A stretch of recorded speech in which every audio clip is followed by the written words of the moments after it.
Fiscalité rigide, multiplicité et coûts élevés des procédures administratives, long délai d'attente dans l'accomplissement des procédures, la liste des entraves à l'investissement privé dans les pays de l'UEMOA sont nombreuses. Une récente étude diagnostique sur le climat des affaires commanditée par la commission de l'UEMOA confirme les conclusions du rapport Doing Business 2012, un guide d'évaluation du climat des affaires. Les enseignements découlent même de ce que les États ont fait comme constat à l'issue des différents classements Doing Business, c'est que leur classement se situe à des niveaux qui sont pas très bons, simplement parce que le premier de la région est 146e sur 183, ce qui veut dire que les autres sont dans des niveaux de classement qui sont encore très mauvais. Maître Adrien Sosten Zongo est avocat au barreau du Burkina Faso et arbitre auprès du Centre d'arbitrage de médiation et de conciliation de Ouagadougou. Il attribue la faible attractivité de la zone UEMOA à divers facteurs qui vont de la cherté des coûts de production à la corruption. L'électricité coûte cher, hein? Les matériaux de construction coûtent extrêmement cher. Donc voilà, c'est à ce niveau-là qu'il faut imprimer des efforts particuliers de sorte justement à assainir l'environnement et à faire en sorte qu'il soit beaucoup plus attractif. Bien entendu, depuis quelques années, la question de la fraude et de la corruption revient de façon récurrente et donc il y a un effort également à faire à ce niveau-là pour que le milieu des affaires soit beaucoup plus sain. Kjartan Sorensen est le responsable régional du projet e-Regulations, un programme de la CNUSED mis en œuvre en collaboration avec la commission de l'UEMOA. Le recensement et la compilation des procédures réalisées par son service révèlent de nombreux obstacles à l'investissement privé en Afrique de l'Ouest. Il y a en général dans les procédures beaucoup trop d'interactions. C'est-à-dire que vous devez aller voir beaucoup trop d'administration. Et qui dit interaction dit goulot d'étranglement, dit peut-être des situations un peu frauduleuses, des délais, et ça vous prend énormément de temps. Donc le fait que ça soit si compliqué, ça fait en sorte que les gens en fait finalement ne vont pas accomplir ces formalités et vont trouver des raccourcis et c'est ce qui se passe très souvent puisque, encore une fois, plus de 90% des gens travaillent en dehors des règles et des procédures. De nombreux spécialistes partagent les analyses de M. Niamien, de Maître Zongo et de M. Sorensen. Les 22 et 23 mars 2012, des hauts fonctionnaires du Bénin, du Burkina Faso, de la Côte d'Ivoire, de la Guinée-Bissau, du Mali, du Niger, du Sénégal, du Togo, des représentants du patronat, des experts de l'UEMOA et institutions d'appui au secteur privé se sont retrouvés à Ouagadougou, au Burkina Faso, pour examiner le rapport de l'étude diagnostique sur le climat des affaires. Les experts en charge de l'étude recommandent, entre autres mesures, la mise en place et l'opérationnalisation du programme régional d'amélioration du climat des affaires, PRAC. La cérémonie d'ouverture de l'atelier était présidée conjointement par M.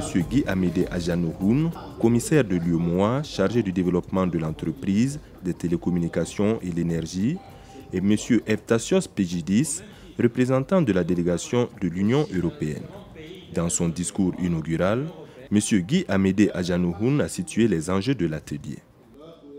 En effet, ces 4 dernières années, malgré les efforts des États membres en matière d'amélioration du climat des affaires, ils sont généralement classés au bas de l'échelle. Dans le rapport 2012, le Mali, qui était le meilleur formateur de l'Union, n'est que 146e sur les 183 pays classés. Suite à la présentation détaillée des résultats de l'étude diagnostique et après quelques échanges d'éclaircissements dans un langage de vérité, les participants ont formé 3 commissions de travail. Chacune a procédé à l'analyse des indicateurs du Doing Business et fait des recommandations.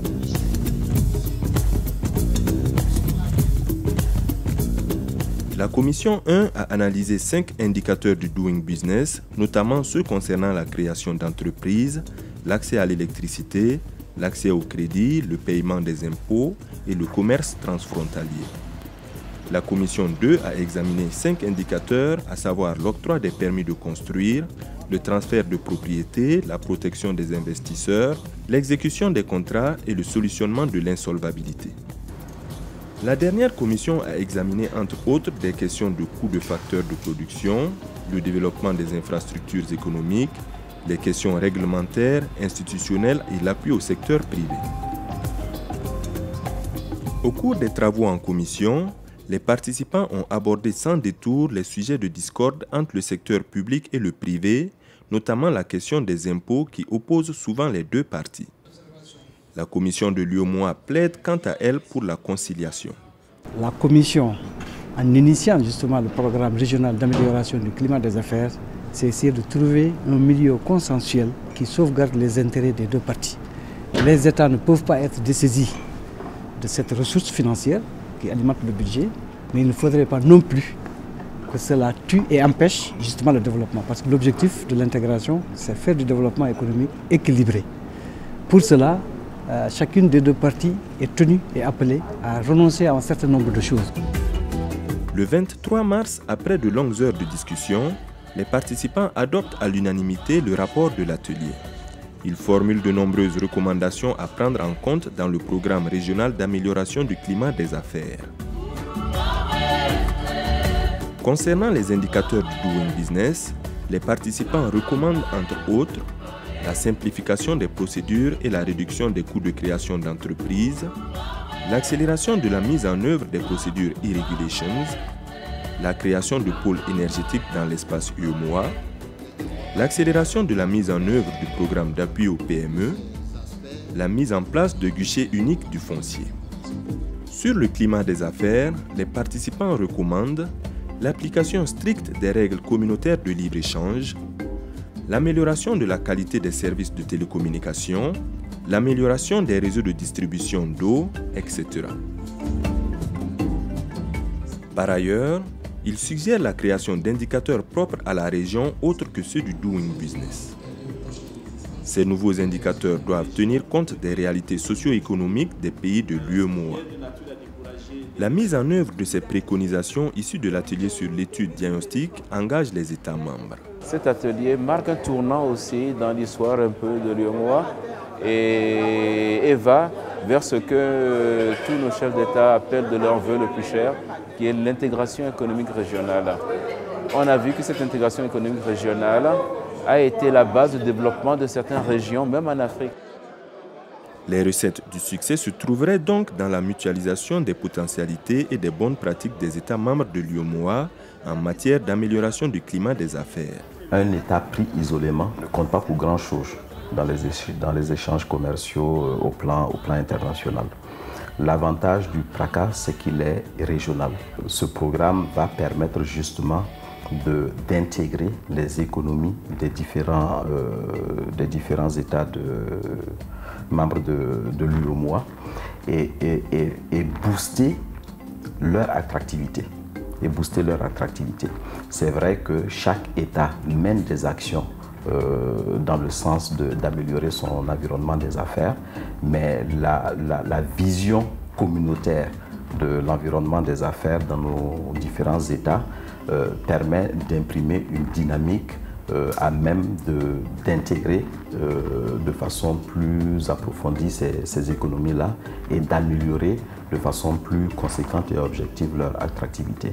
Donc en cela, le programme régional d'amélioration du climat des affaires est tout à fait opportun.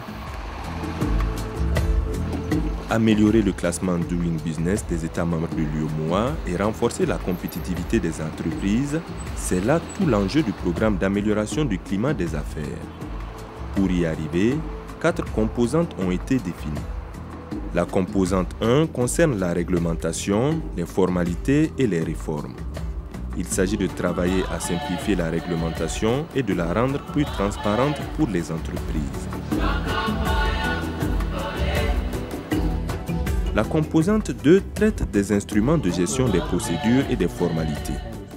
Les actions à mener permettront de simplifier les procédures et les formalités relatives aux entreprises. La composante 3 concerne l'information et la communication. Il est question d'améliorer la disponibilité des informations et de favoriser les dialogues entre le secteur public et le privé. La composante 4 est axée sur le renforcement des capacités de l'ensemble des acteurs qui appuient les entreprises dans leurs diverses opérations. Les centres d'arbitrage, les centres de gestion agréés, l'appareil judiciaire, les cadres d'échange et de partage d'expériences verront ainsi leurs capacités renforcées. L'action permettra aussi d'améliorer la disponibilité des matières premières. La mise en œuvre de ces composantes permettra de créer les conditions d'une économie forte et durable dans l'espace UEMOA.